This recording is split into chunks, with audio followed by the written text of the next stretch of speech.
Hello, passengers, and welcome aboard the TV Pilot's License with service to Santa Monica and the Oceanside Wellness Group. We ask that you please fasten your headphones, secure your podcasting device, and remember that while our plane might not be a sterile environment, we do have couches and warm lighting available for your comfort on today's flight. Welcome to the TV Pilot's License. My name is Geoff Kerbis, joined by Rich Inman and Max Singer. How you boys doing today? Oh, doctor, give me the word. I got a bad case of loving you. Oh my God, Rich, how are you, bud? I'm doing great. I normally would not agree to go to Santa Monica at this time of day and this point of the week, so thank you for dragging me here. Oh my goodness. Well, boys, this week we are talking about a spinoff. We are going to Santa Monica to talk about private practice. But before we do so, if you want to watch this show before you listen to this podcast, you can check it out on Hulu. But Max, can you tell folks who are here for the first time or maybe a frequent flyer what this podcast is all about? Yeah, this rules. This is our first time doing a spinoff on this podcast, and we've been doing this show for quite a while, and we've never done a true spinoff before. So we did Frasier. God damn it. Yeah. No. Wait, did I just blow your bit? Was this a bit? No, there was no bit. I was genuinely excited. Oh, I'm sorry. To be fair, this is our first spinoff of the year of our Lord, 2025. So sure. I need a minute, guys. Wow, yeah. I just think of Frasier as its own thing. I just think of Frasier as being its own. Here at TV Pilot's License, we break down and analyze the pilot episodes of some of TV's we most gave famous. him the yips again. Or in some cases, infamous shows. We learn more about how these shows came to be and were originally made, if they're effective pilot episodes and making us want to watch more if they can be made today. Go back and stream our other episodes, including the one spinoff we've previously done, wherever you get your podcasts. Check us out on YouTube and TikTok to see our smiling faces. And if it is your first time flying with us, then welcome aboard. And if we did more than one spinoff, put it in the comments below. Let us know that we're dum-dums. We did. We did Xena Warrior Princess. Oh, yeah, that's true. That is a spinoff of Hercules. That is a spinoff. Oh, my gosh. Well, gentlemen, before we get started, Rich, what is your question of the week? Well, I think the quintessential part of a Max blacked out for our Joey episode. Just you wait. Just you wait. I think one of the cornerstones of a spinoff in its own is taking one character and throwing them in a completely new scenario, something that they're not used to doing, something that the audience is not used to seeing them do. Take a character from a beloved or whatever you feel like a very serious show. I'm talking serious. And give them a goofy spinoff. Max, I'm curious about you. What are you thinking on this? Oh, goodness. When I'm thinking serious, the first thing that right now comes to me, this idea, is Breaking Bad. Sure. And I want to do just like the upstart restaurateur workplace comedy of the first Pollos Hermanos. I want is this a prequel? Yeah, I want a slapstick prequel, basically the opening sequence of Mob, but with Giancarlo Esposito. Oh my gosh, Rich, I'm curious about you. What are you thinking for a spinoff? I'm giving you 4 simple words, and that is Vic Mackey Hall Monitor.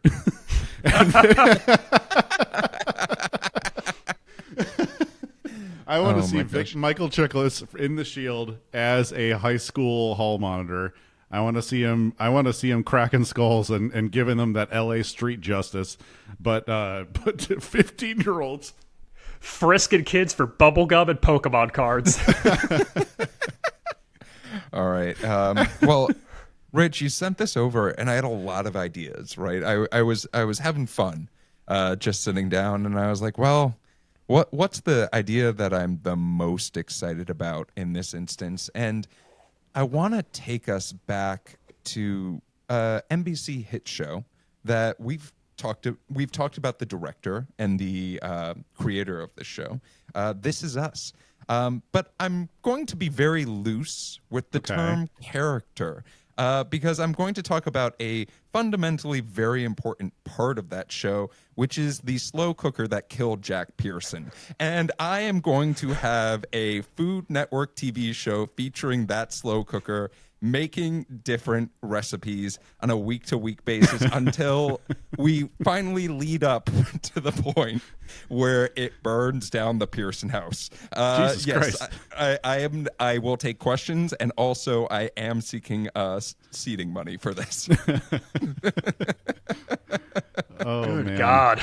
I love this. I told you. I texted you both. I said, this is going to be unhinged as hell. And you both were like, how? And I showed you. So You are the child of Ida Garten and Connor O'Malley.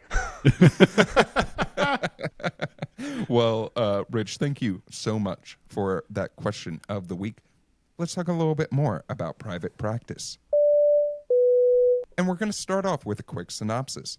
Neonatal surgeon Addison Montgomery escapes from a dysfunctional love triangle, leaving her friends and foes at Seattle Grace Hospital behind for a fresh start.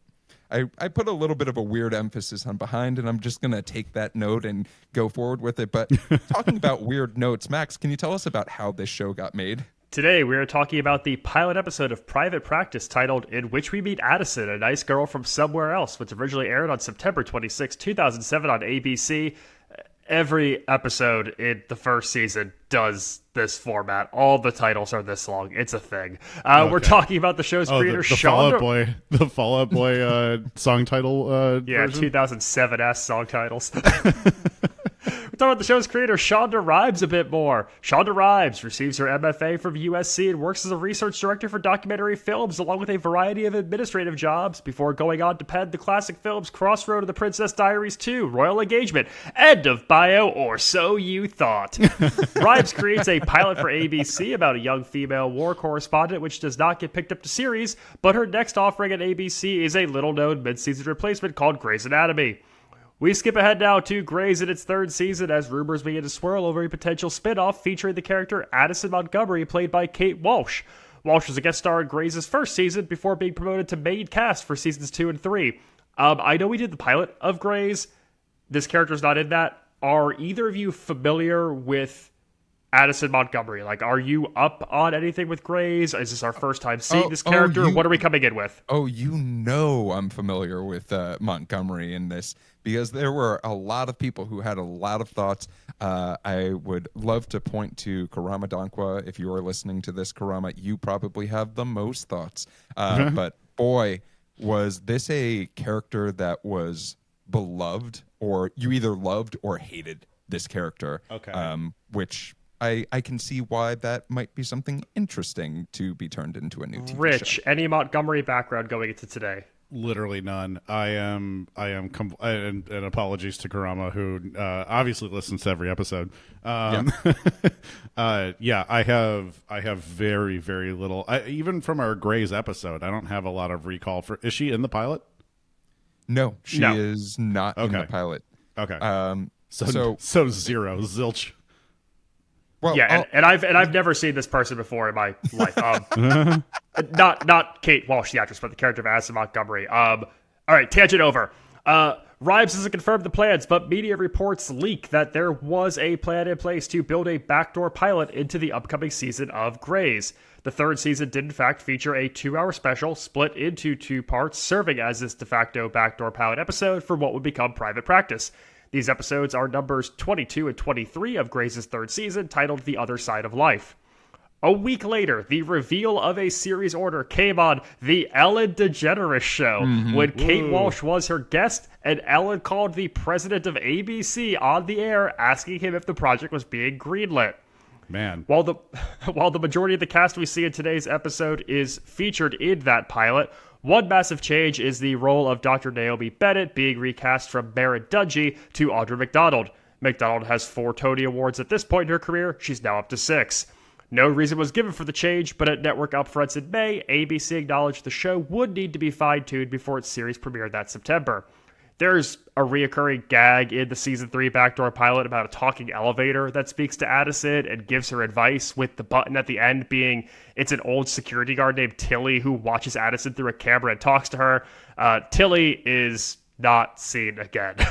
The decision for Walsh to receive a spin-off series was a contentious one among the Grey's cast, with star Ellen Pompeo reportedly upset she was not consulted on the shakeup, and Katherine Heigl later disclosing she had hoped for her own spin-off for Izzy Stevens.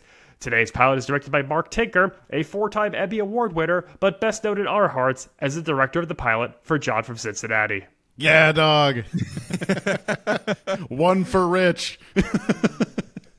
We're gonna have fun with this cast. I can only speak to that. But should they have kept Tilly? That's such a fun question. I've never thought of that. Would this pilot have been more up your alley, Rich, if there was a talking elevator throughout it that gave advice to its protagonist? Look, I am a huge fan of Heat Vision and Jack. So I think a talking inanimate object is really kind of the only thing that that would 100% sell me on any show. Are we gonna get into this? Are we going into this right now? Let's get into it, and let's get into one of the strangest cold opens that I think we've ever seen on this podcast. And let me give a little bit of context before we do so. Right. So this episode of Private Practice debuted right after the season finale of Grey's Anatomy that season. So you are going from a very high emotional peak into one of your star characters leaving your show to go and have their own new show. We'll talk about the bananas number of people that watched this debut episode, because it's truly insane in a little bit. If you bring it on Ellen, it's going mega viral. But everyone wanted to see Tilly. But I want to use that, right? Tilly's not in the shot. Every other character has to be walking around like, where's Tilly? Ever since Addison showed up, the elevator just stopped speaking to all of us. Those 2 episodes were fine. They have their ups and downs. They all find out there's been a carbon closing the door on this monoxide leak the entire time they've been working at this. Oh, what am I pushing your buttons, Rich? God damn it. But I want to talk about this as the three of us, because I don't think we've ever experienced this. A finale leading into within the same universe leading into the pilot episode. None of us watching this finale episode to have any of the emotional height, any of the emotions we were supposed to have going into it. What do you think, being just plopped in and being like, everyone knows what's happening here, including you, Rich, right? How do you, Rich, feel in this moment in time?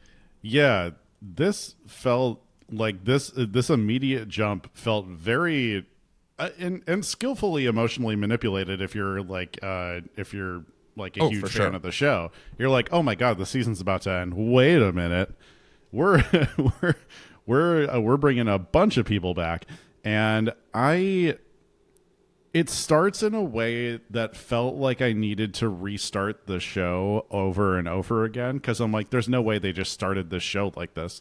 There's no chance that that the entire cold open of this show is just a wink, wink, nudge, nudge to the audience. That's basically, I mean, as close to a fourth wall break as you can get, right? Yeah, sorry.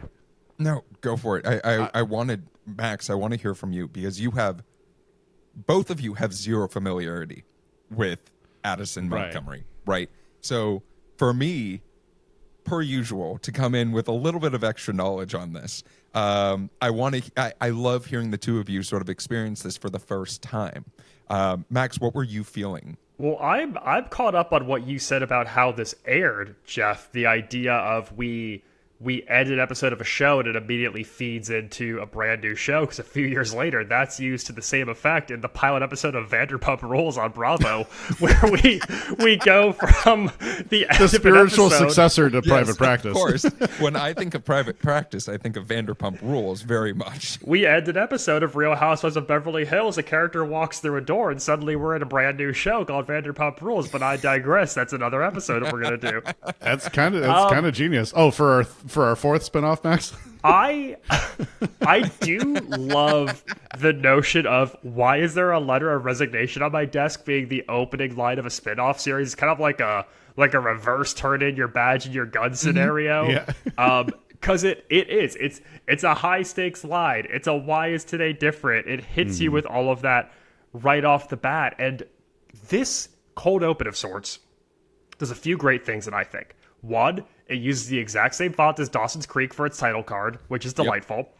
And then B, it does what I like to call the Brooklyn Nine-Nine opening, where we get little cuts to every single main person in our ensemble with one or two lines about them, seeing them in action, but it's all told from the perspective of one key person, and I really like that. It gets me primed in a way to dive in where I don't feel like I need to know too much about what Addison did the previous 3 years on this show, because I know this new world already.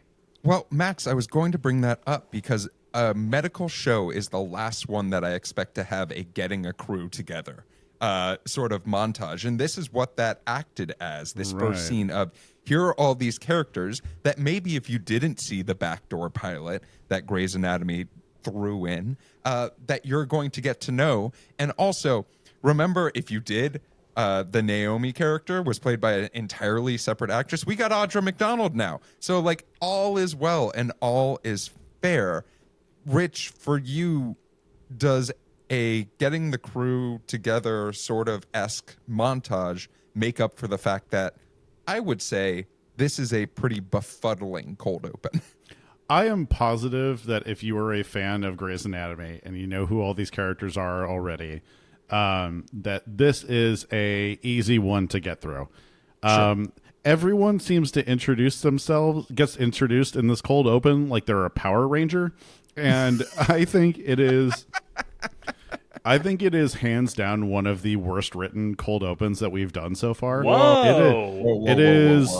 It is bottom 3 for me. It is truly like it is so like tongue in cheek. It is so like nod to the audience. It in the way that, like, if we're going to talk about another spinoff, if we're going to talk about Frasier sets itself up to be okay for the viewer who has no idea about the show whatsoever, about Cheers. You could watch Frasier without knowing anything about Cheers, period. I've barely watched any of Cheers. I know all about Frasier. I'm gonna disagree with you here. I'm gonna press you on this because I don't think that you need to have an extensive knowledge of Grace to understand this cold opening. If you don't know what Seattle Grace means, that establishing shot, I think that's okay because we get a protagonist that's leaving their job to move to a new city and take on a new role, something that we've seen in other pilots. Mm-hmm. You get, this around the horde, we're building our ensemble, one-liners, goofy establishments, characters who are only seen in that one, like, season 3 episode who are not part really of, like, the major Grey's canon.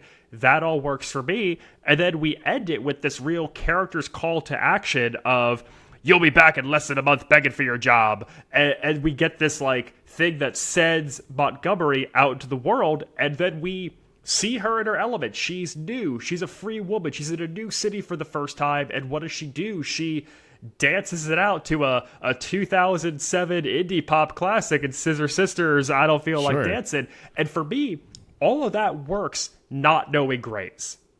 That's fine. I think I think the way it's written is bad.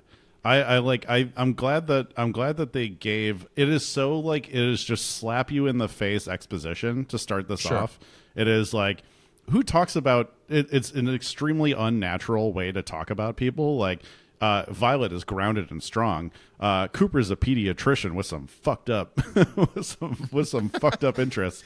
You got, and then she's like listing people out to this one, to the what, chief of surgery, is that his title? I can't remember. And it's like, sure, but like, these are all people I don't. If I'm the chief of surgery, I'm like, who the fuck are you talking about? Who are any of these people? that I'm is like, true. I don't care if that anyone's is grounded fair. and strong. We I needed don't a care button of I don't know who any of these people are. That is really it. It is like, it is such a oh, I am on TV and I'm quitting my job kind of moment. I think it is so ham-fisted. So as much as I want to ask you, Rich, how you would rewrite the cold open to be something that you find less offensive, right? There was more than just a cold open to this pilot. There was I stopped watching, so you guys go ahead. There was a Kate Walsh dancing in her Malibu mansion that costs at least $4 million that she found on a whim, it seems like, and is renting. That it happens to be right next to, Dr. Samuel Bennett, her new coworker. But Max, you sort of touched on it a little bit. Why is today different than any other day? We do have this major character from Grey's Anatomy moving from a public hospital into a private practice. But there's an additional little, I think, fun thing that is done to make this a little bit more quirky. Rich, you talked about it. This is a little bit more of a goofy sort of show. And the idea of what would happen if you were starting your first day of work at somewhere where they were not expecting you to start your first day of work at that place. And I Max, think it'd be pretty cool that I moved there. Yeah, moved there for the job. Pretty cool that you moved. You bought a $4 million house, and this is kind of what the SNL office is like. People just kind of show up because they got one extremely abstract meeting with Lauren, and they're like, "I think I work here now," and they're like, "All right, fine, grab a broom."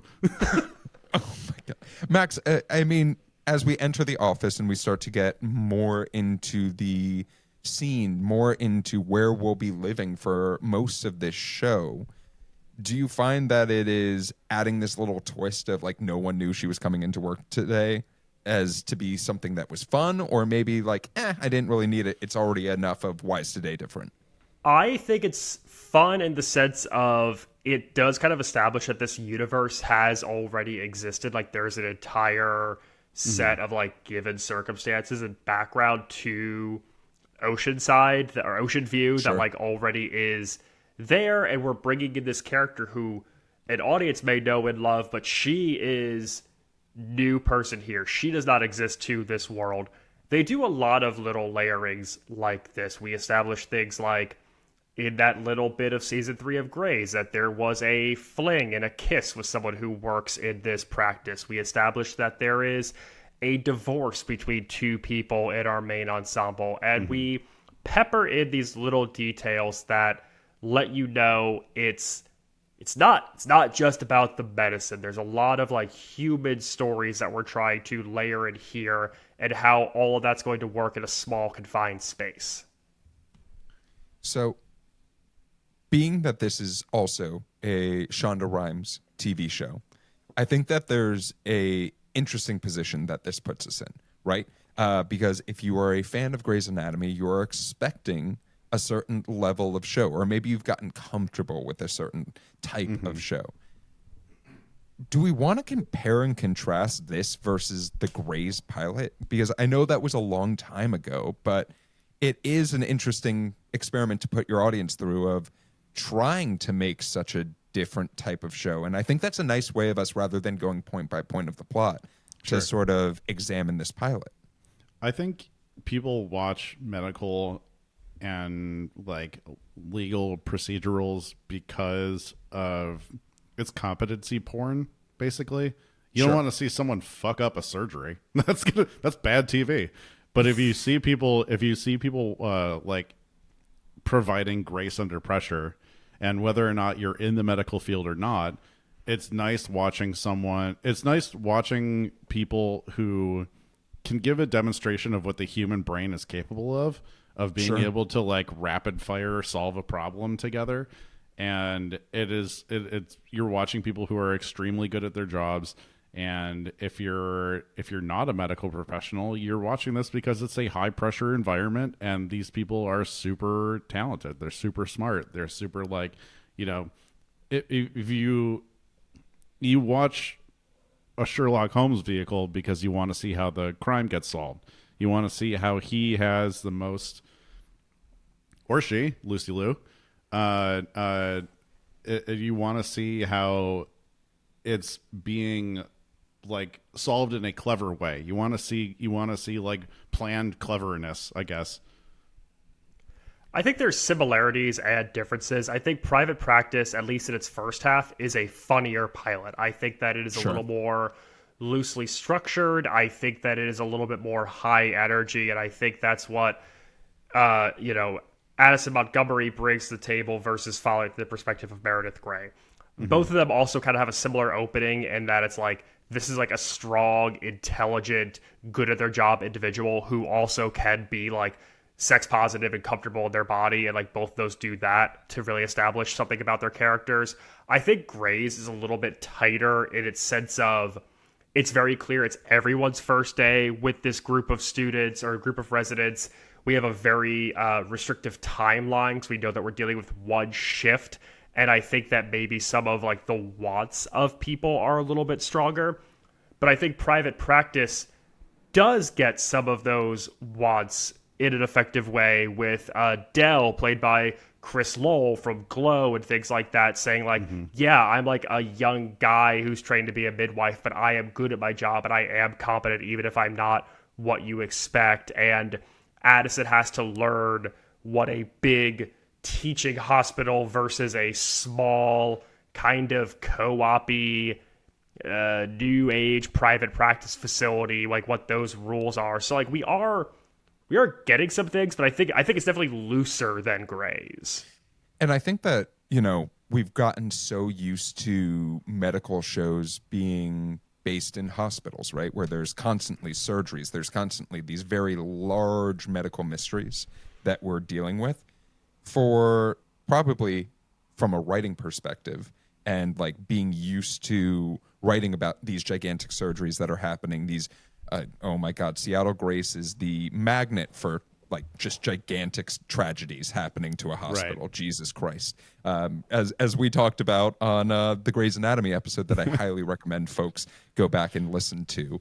But for the idea, one of the things that I really like about this cast of characters that we've been given, and I do want to talk about our medical situations that we deal with in this hospital, is they very much, while it is something that the character of Addison says of oh, I'm only going to see one patient a day, being that she is the only surgeon that really is on this, we shouldn't be expecting to see surgeries all of the time. We're going to be more people-centric and also probably focusing a little bit more on the doctors themselves than Rich, as much as I like watching people be good at their jobs, watching people be really skilled surgeons but don't get me wrong, we're going to see that. And I want to sort of segue us into that because we do have three main cases of the day. And how many on average are in a regular Grey's episode? Because that's the big difference. It's volume. Yeah, I would say in a regular Grey's episode, in my experience, and feel free to get in the comments also, if you're looking at spinoffs that we've already done, you can tell us how many, what's the average? I would say that 3 is normally where you go. Oh, really? Right. Okay. But also with Grey's, you have a couple of other things, and that this show also very much approaches, which is you have the romantic elements, right? Of someone where either it's going to be Meredith or somebody else is having a romance, and we want to focus on them. And because that cast is so large in comparison to this one, you also have to keep in mind, hey, we're going to actually also focus on running a hospital and how hard that is. And it's not just having fun and cutting people open, but we got to balance the books. And I think the 3 is important in this pilot in particular because it's not a massive ensemble, but it's a good amount of people. It's 6 and people. So you need to see different pairings of them be good at their jobs. And it really is. It's you have one case that is going to be resolved by Montgomery and Dell. You have one case that is Dr. Bennett, both Sam and Naomi, and you have one case that's going to be Dr. Turner and Cooper. Yep.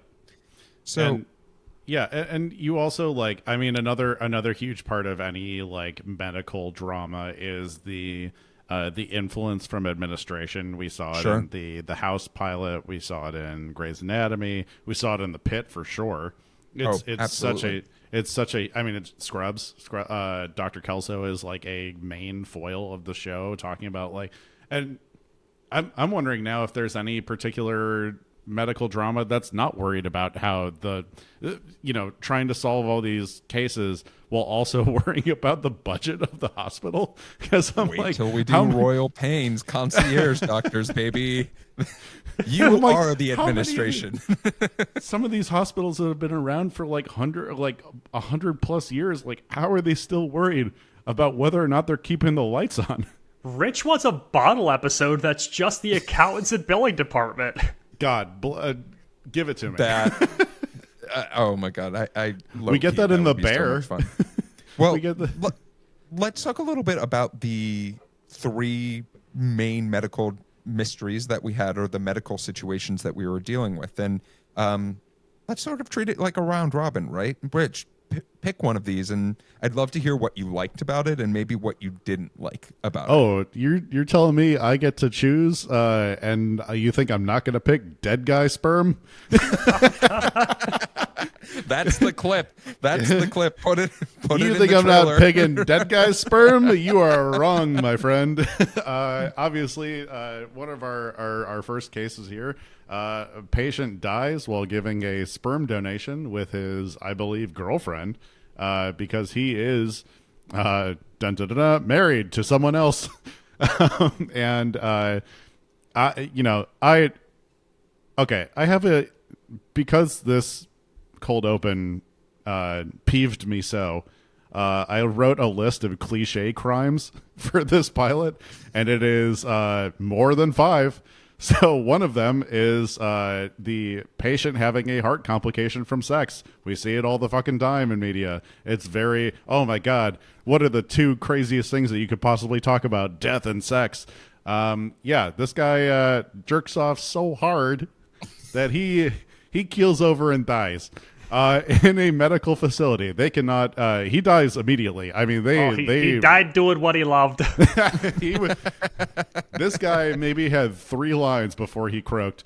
And, so now there is a battle over this guy's semen, and whether or not Taye Diggs is going to, take a sperm sample from a corpse.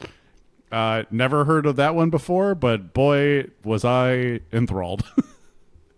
Were you actually enthralled, or are you saying that cheapishly? No, I'm pretty shocked that they put that in the pilot of this episode. So I'm pretty down. You're saying you're enthralled though, but who's getting the cum rights? There will be cum. Oh my God, Jesus Christ! But like, you said that there were these cliches, right? And you were enthralled at the idea of this at this plot point. Were there specific things that you liked of how they approached it? Maybe the characters that we got to see involved, and maybe how they were brought to light. Give us what you're thinking. I do like the legal elements of this. I think that there is a and forgive me, I forgot the name of the I want to say the is it the chief resident, or like, I don't, or the chief? Yeah, Charlotte King, the Dr. King that we met. Yeah, and Charlotte jumps in immediately about all these things about, like, receiving or removing, or the legal implications of taking something from a corpse without permission. And that I thought was a fascinating route to go down. They couch it in something that is, so 911 TV. And as Geoff likes to call his smooth brain television. And Feed it to me.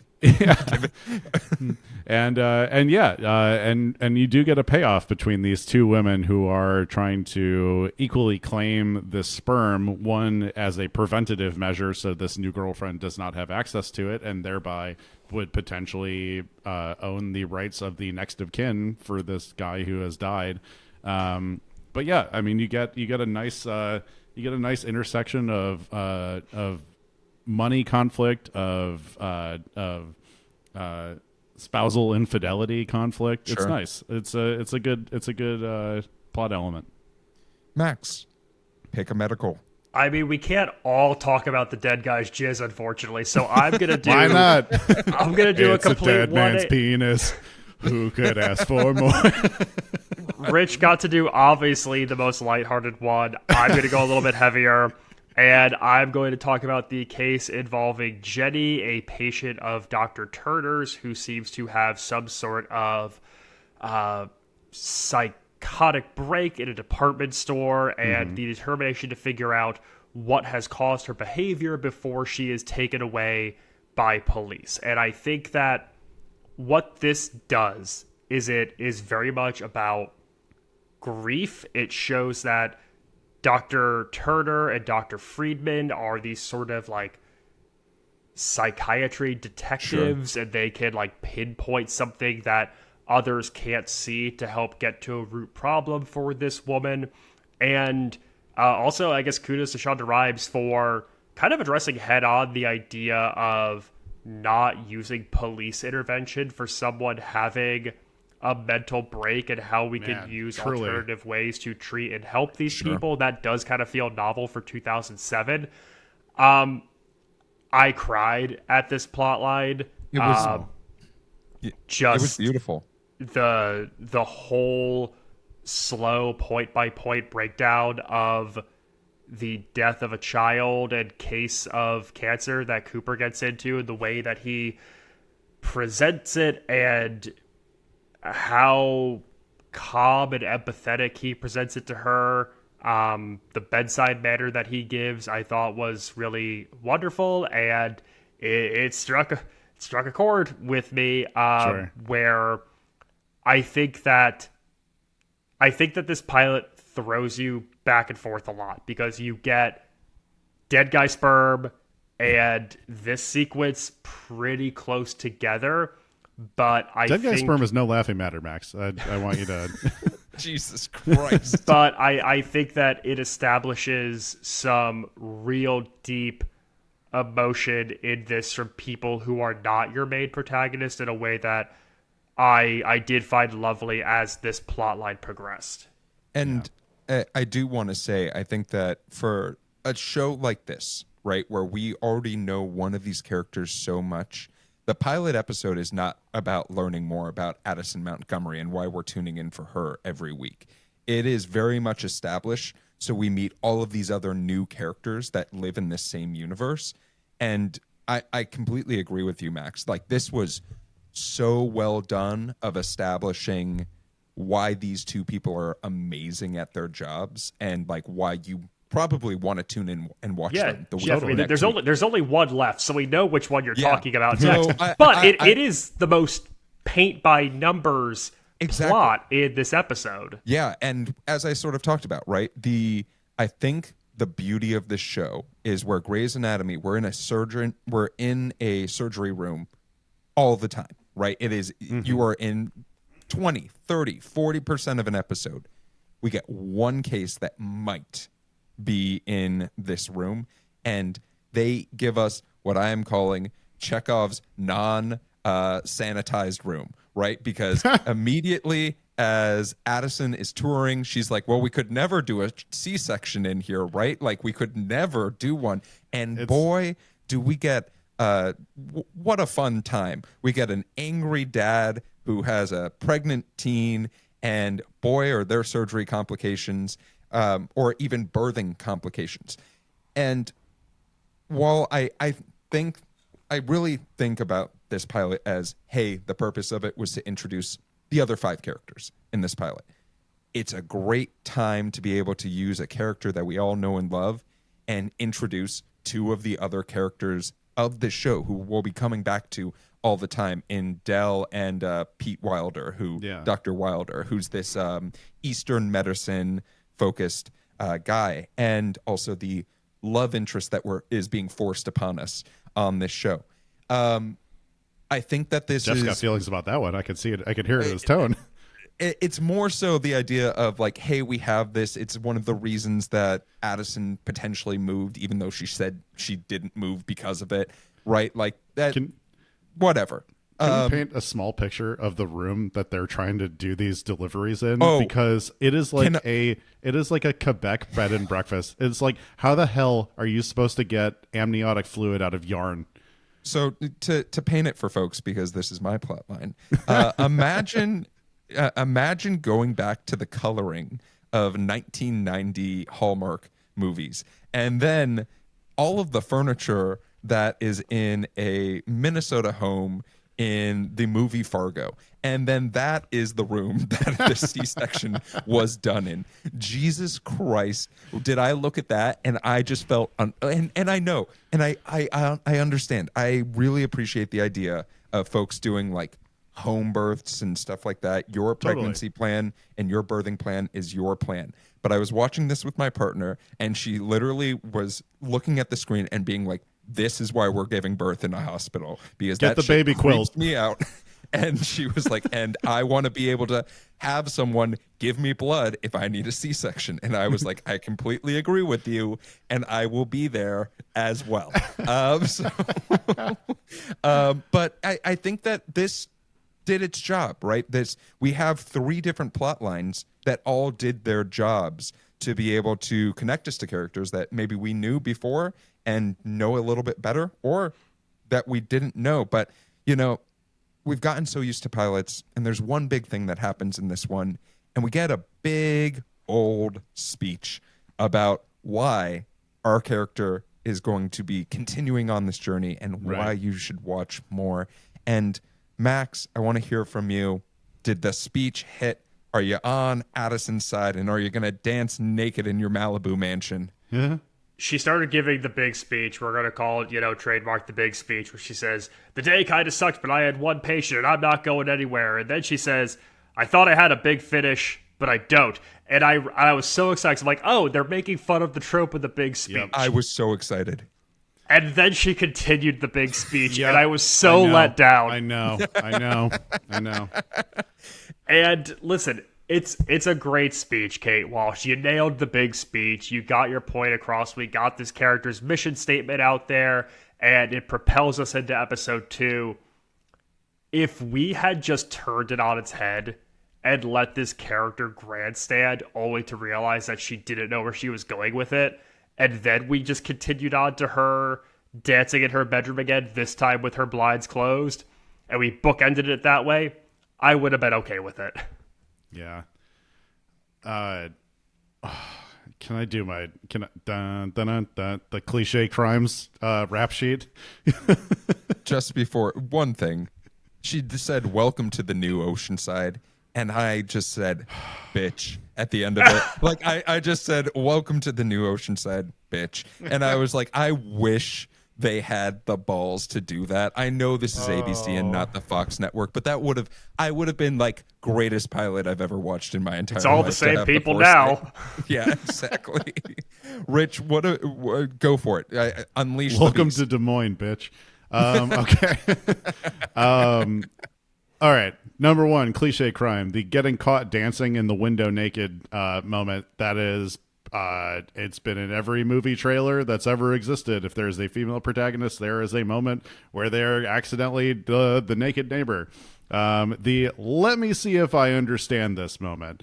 And then talking about the exact situation that they're in, and then the character going, yep, and then leaving.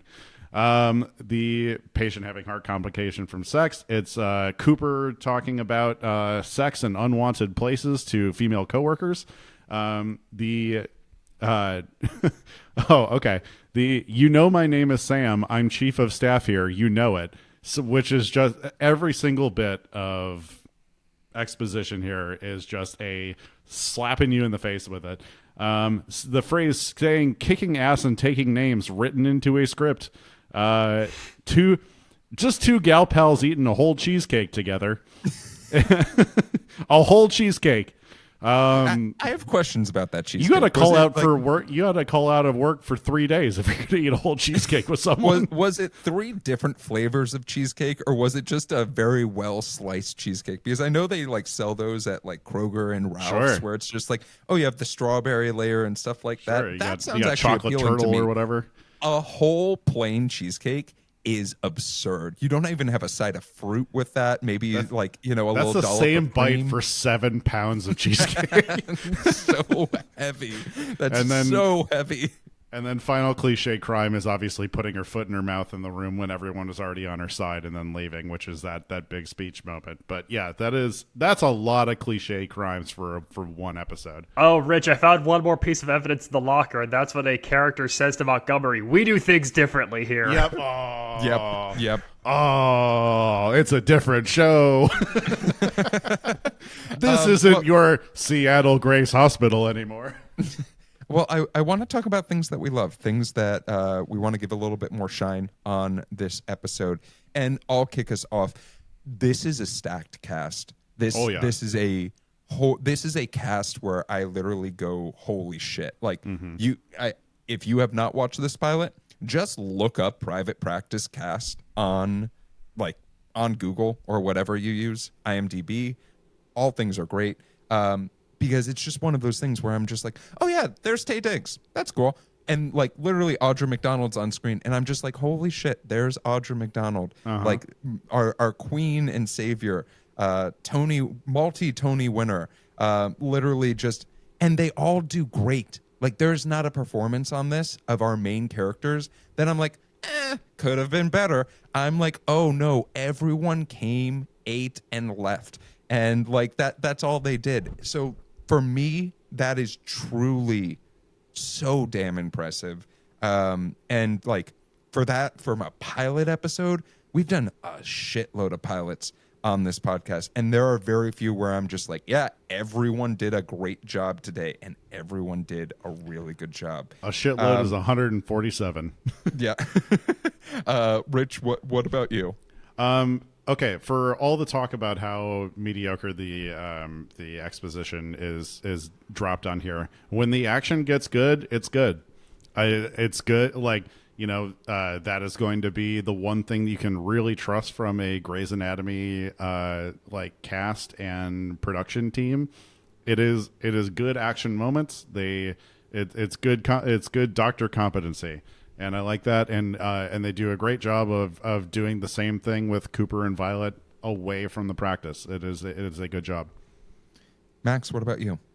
Going into this show, Christopher Lowell doesn't have a whole lot to his resume apart from the short-lived ABC drama Life as We Know It, and I think going up against sitcom legend Tim Daly, Taye Diggs, Kate Walsh, Audra McDonald, he does a wonderful job holding his own in this ensemble, his physicality and his mannerisms, and I was actively happy for this character when he got the trust to hold something in the emergency C-section, got to spring into action and could be competent and could prove he's good at his job. Obviously, I love this guy in Glow several years later, but it's really fun to see someone early on taking their strides and going toe-to-toe against a much larger ensemble in terms of names and gravitas and how they take up a screen. He does a great job, and I felt bad about initially writing that he was smart and final Zac Efron, but oh my god! And I felt bad about that. That's okay, man. Smart and Final, they got great deals. Let's talk about wait a minute moments, things that caused this pause. I'm gonna kick us off really quickly. If that is Jesus Christ, when they showed the houses that both Dr. Samuel Bennett and Addison Montgomery had. Are you making $3 million a year? Where is the spinoff of the real estate agent for these characters? Because, yeah, did I look up the houses for this? Yes, I did. And at the time that this was filmed, these were both $4.5 million houses. You're telling me? Well, if you waited 1 year, If you waited 1 year, there are significantly less. Like you're telling me that this is the most successful private practice that has ever existed in all time? Like, Jesus Christ. Also, I have to rail on this. The lighting for this show disturbed me. It was so off-putting. Jesus fucking Christ. If you are someone who really is sensitive about lighting in shows, you're going to have a bad time, because they made a very clear point of, well, when we're in the practice, it's warm lighting and it feels really comfortable and stuff like that. But when we're in the hospital, cold. Oh, it's very sterile and like it's freezing in there.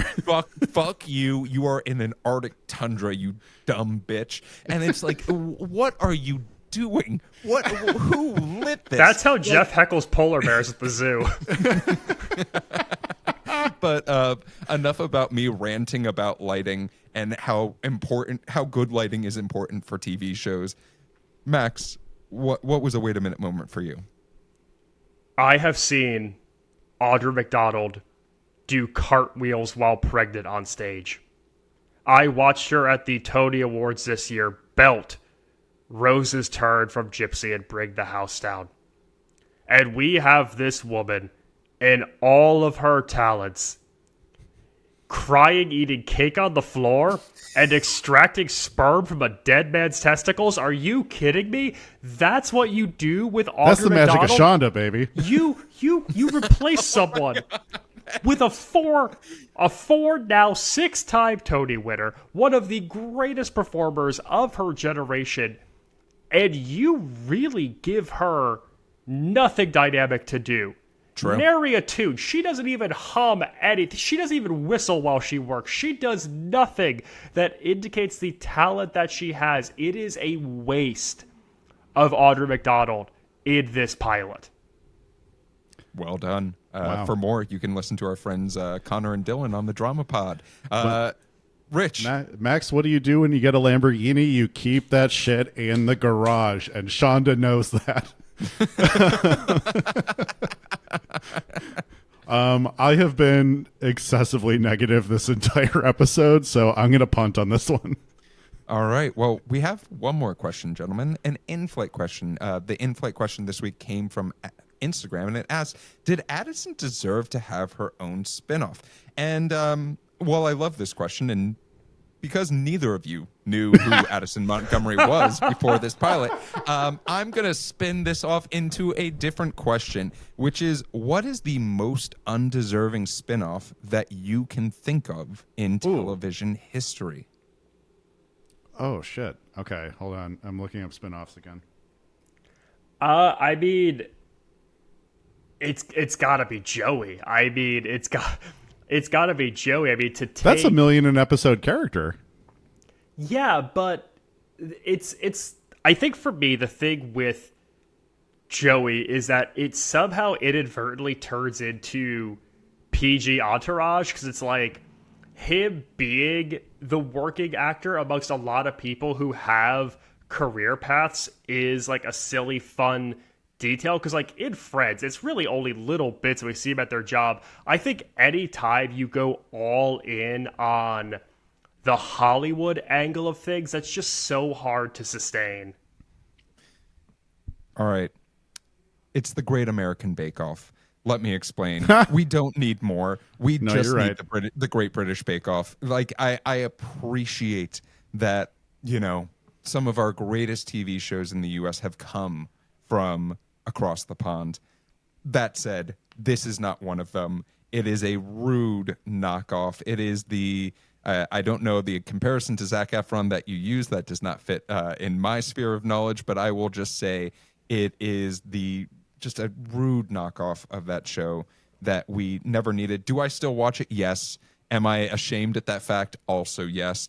But that does not mean that I am happy that it is around. Rich, we've given you some time to research. Yeah, I got to be honest. Your answer? There's not a lot here that I mean, the 80s were just a wasteland Minefield of spinoffs. Yeah. My God. Oh boy. Let's say Rock of Love with Bret Michaels. Just because that one's up. That one's up right now. That's a really solid answer. Yeah. That's a great answer, bud. No further questions, Your Honor. Well, thank you so much for that in-flight question. And what I will say to actually answer your question about if Addison was the most undeserving to have a spinoff done, I think that as far as from a looking at all of the spinoffs that have existed, you need a character that is strong, that people have mixed feelings of when they're building a TV show, so that you can have people who love to hate and love to love watching them. And Addison very much fit that in Grey's Anatomy. So while Katherine Heigl might be pissed off that she did not get her own spinoff show, you know what? I'm really happy that this is the one that they chose, because it had legs, and we're going to talk about that right now in the history of this show. Yeah. 6 seasons and 111 episodes. To give you an idea, every season that this was on, they would do a crossover episode with Grey's Anatomy because of the way that this was filmed, right? Or this was shown on TV. So you'd have the Grey's Anatomy episode where the private practice people were there, and then you'd have the private practice episode where the Grey's Anatomy people were there. And then actually when this show ended, they ended up doing having the private practice people showing up on Grey's Anatomy, even though there was no more private practice. So like some of the more beloved characters. They also, for Grey's Anatomy, if they had characters that they weren't sure they wanted to put on private practice, they'd start them on Grey's, see how they tested with larger audiences, and then throw them to private practice. Really, really fun filming idea. Oh my and God. Producing technique. They developed a minor league system for Grey's Anatomy. We talk about this streaming to the primetime minor league. They figured out a way for casting talent. Triple A Tacoma. So this show was the exteriors of this show were actually filmed in Santa Monica, and if you want to visit the Oceanside Wellness, you can find it at 4th and Wilshire in Santa Monica. Wait a minute moment for me. That was big and Glorious Bastards pronunciation of Wilshire right there. You know what? Leave me alone. The houses on this show, it's in my wait a minute moments, but just multiple $4 million mansions. Those were used in exteriors in Malibu. Did I pronounce that right, motherfucker? So let's talk about the pilot episode. The non-backdoor pilot of this show got 14.1 million viewers as for a premiere of solid. a TV show. Let's talk about the backdoor pilot. That got 21 million average viewers because it was Grey's Anatomy. Changing the channel's hard, dude. Yeah, and that was also a 2-episode special. So they did 2 episodes of just this backdoor. Wow. To get people in on it. The show peaked as the number 12 TV show, and no season had less than 7 million average viewers. So it did really, really well. Like, really, really well. Show started syndicating in 2012. They would just show it in continuation on the weekends because people would catch up that way. Not that they were showing it on other networks. The list of countries was exhaustive. It was more so a question of what countries didn't show this show. Burkina Faso loved private practice. There was a Hungarian version of this show also made. We talked about it up top. If you want to watch this today, you can either watch it on DVD or Hulu and Disney Plus. Both have it. Let's finally talk about awards. 23 nominations and 6 wins. Unfortunately, those Malibu households have no surfboards, which is really a waste when you have oceanside property. Rich, I can't believe that Oceanside Wellness is just a block away from the bungalow. Oh my God! You trying to do a back-to-back, going to the bungalow and then going to a private practice medical facility? Yeah, come do my TV tours. If you're a fan of the podcast, come to LA and I'll lead you on a tour of famous filming locations of shows in LA. And then you can buy Max a drink at the bungalow. I want a $12 Blue Moon and some acupuncture. Hell yeah. Well, that is the history of this show. Rich, it is time for your game of the week. You bet. I'm also in this gigantic Wikipedia of television spinoffs. I found this TV show on the BBC called Life on Mars, and guess what the spinoff is called? Ashes to Ashes, and it's not about David Bowie. Oh my god. Which just feels insane to me. Anyways. Okay, so it's another Shonda show. So you know what that means. We're learning about the early project of hers, Britney Spears movie Crossroads. Oh, yeah. Anson Mount, a name I had never heard until today, who plays the male lead of Crossroads, was not originally into the script at all. He found it cheesy. And he was encouraged to do the movie by a major actor that he was working with at the time, who turned out to be a huge Britney Spears fan. Is it A, George Clooney, B, Robert De Niro, C, Philip Seymour Hoffman, D, Ben Stiller? Can it be Philip Seymour Hoffman? I really, just add to the lore of him being a Britney Spears fan, please. My goodness, I'm gonna say George Clooney. Jeff? I said Philip Seymour Hoffman. Oh, I'm sorry, man. You're fine. I didn't realize that was your guess. It is Robert De Niro. Huge Britney Spears stan, Robert De Niro. He was working on a movie together with him called City by the Sea. Britney Spears had one writer item for food quests. A writer item list for food requests while filming Crossroads. That included edamame and this item. A, ham Hot Pockets. B, Eggo mini pancakes. C, tuna Lunchables. D, tofu chicken nuggets. So, Max, I'm curious. Are you approaching this as she's combining these two items, or she's eating them separately? Oh, man. I'm saying separately, and I'm trying to decide what degree of Louisiana, Mickey Mouse Club, and Hollywood angle I want to take here. Max is on the right path with this one, I want to say. I'm gonna say A, the Hot Pockets.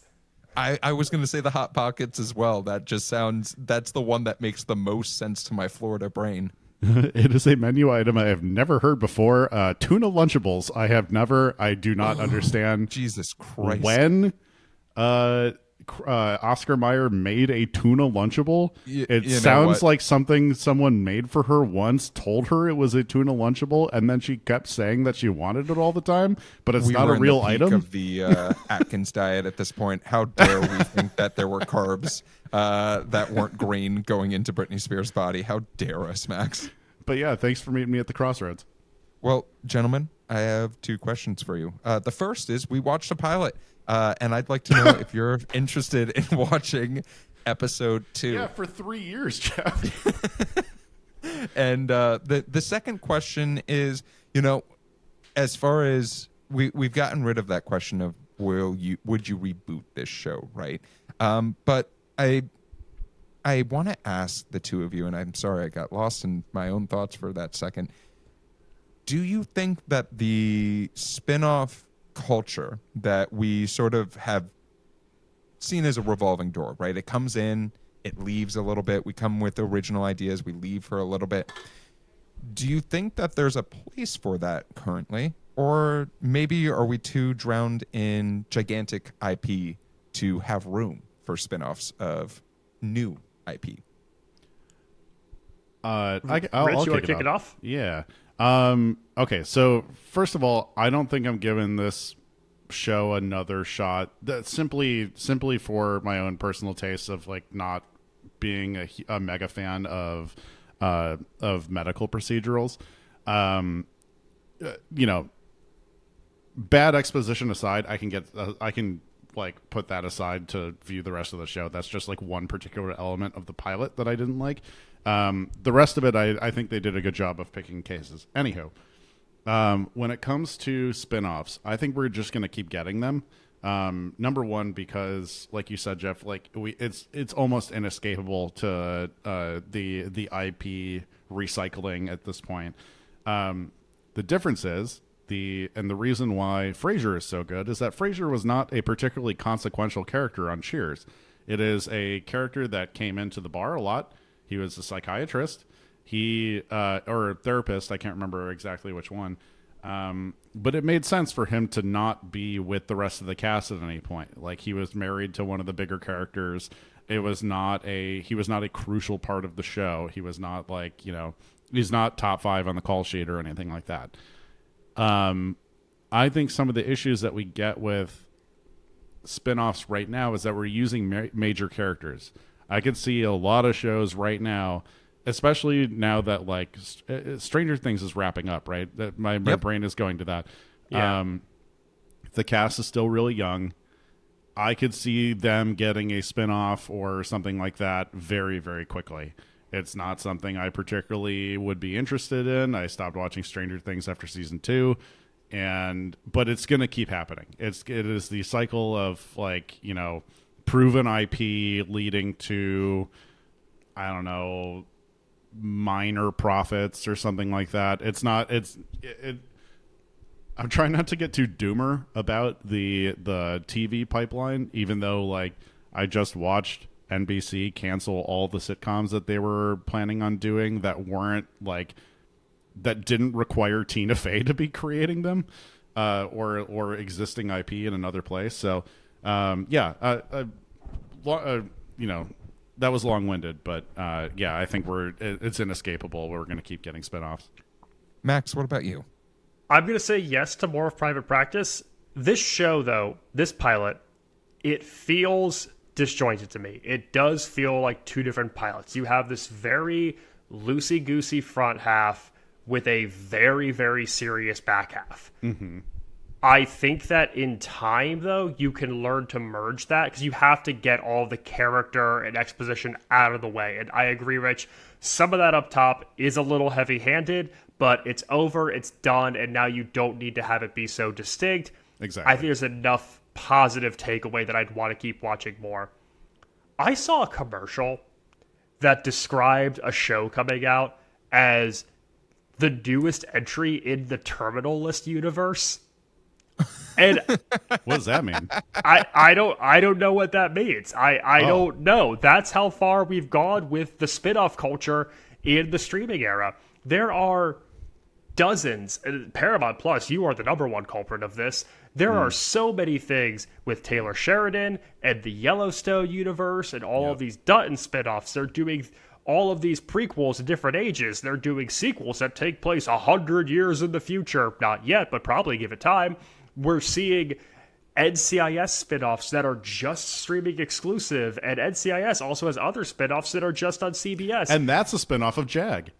And it is so much. It is so much extended universe building and connective fabric and tissue, and like they don't even feel like spin-offs. They just feel like slapping a label on something to try to give it context, and that just feels so boring to me. And if you want to do spin-offs, find a way to take an angle, take an approach that creates something new and interesting. But this idea of needing to build constant lore and encyclopedias of a world and making that TV just feels everything so is Dungeons exhausting and Dragons to me. I'm sorry, I didn't hear you. Oh, I said everything is Dungeons and Dragons. Yes, yes, for me. All right. So I'm going to start off by saying, based off the pilot and the pilot alone, I would give this a second episode. I absolutely agree with the two of you. This is not a perfect pilot by any means of the word. I think it is God bless the actors for performing as well as they did with what they were given, because boy, is there a 25 to 33% of this that could have been thrown out very easily. Not dead with guy that come. said, what? Don't throw that out. No. What a waste. As far as spinoffs, I am going to tell a small story in the idea that when I heard that Big Bang Theory was going to do a spinoff called Young Sheldon, I got very upset, like unreasonably upset in that As moment you should. in time. Yeah, Sure. I was like, no one needs this show. Why do we have it? I've watched Young Sheldon now. And I can honestly say that if you were to tell me, hey, what if we did a single cam that was more focused on the family, but we just called it Young Sheldon because that was the character that everyone was familiar with, I'd say, that still probably sucks. And there is something about that show that every single time I'm like, oh, that was a very nice 20 minutes that I will never remember again. And why don't you like Sheldon in the middle? The reason I tell that story is because that was a situation where they could have just said, okay, we're going to do another multicam and it's going to be a lot of bazingas and stuff like that, and let's make it unoriginal. But they actually really pushed themselves to make something that was different, that had a interesting writing room and approaches some topics that you would never think CBS was going to approach. If we're going to make spinoffs like that of popular IP, sit my ass down. I will watch them. Especially if I'm interested in that. If we're going to lazily just do the same plot lines, but we're going to title some characters with different names and have one of them that's already lived in that situation, stop the slop. There's a lot more interesting things that I'd rather watch in all honesty. And so long-winded way of me saying, will there be spinoffs? Yes. Do I hope that they take new angles and try to explore universes a little bit more deeply? Also, yes. Buy your Stop the Slop merch on tvpilotslicense.com. If there's enough interest, I will make that t-shirt. So, gentlemen, that is our flight. But before we go, I want to make sure that folks can find you wherever you'd like to be found. Rich, where can folks find you? You can find me trying to convince Audra McDonald to eat another cheesecake with me. And you can find one flavor, 7 pounds. Let's go. And you can also find me on Instagram at Damn That's Rich. You can find original sketch comedy from Max and myself on TikTok at Dadwagon Comedy. Max, where can folks find you? You can find me dancing naked to Scissor Sisters on all things social media at Maxwell Sig. Whoa. And on OnlyFans. That's a social media. You can find me touring houses in Malibu without pre-approval. But if you're looking for me on social media, you can find me at Run Jeff Run. If you're looking for the TV Pilot's License, you can find us anywhere you listen to podcasts. Make sure to like, subscribe, leave reviews. We do read all of them, and it is so nice to see folks who are continuing to follow us and joining along for this journey. If you want to see our smiling faces, join our YouTube page. But if you have an in-flight question for the show, you can always submit those at tvpilotslicense.com, or you can give us a call at 213-290-1713. Make sure to watch out for some of the stuff that we have coming up. But with the plane landed and the seatbelt sign off, we look forward to flying the bright skies of the TV world with you again soon. Until then, keep your eyes on the skies and your fingers on the dial. You'll be back in a month begging for your job.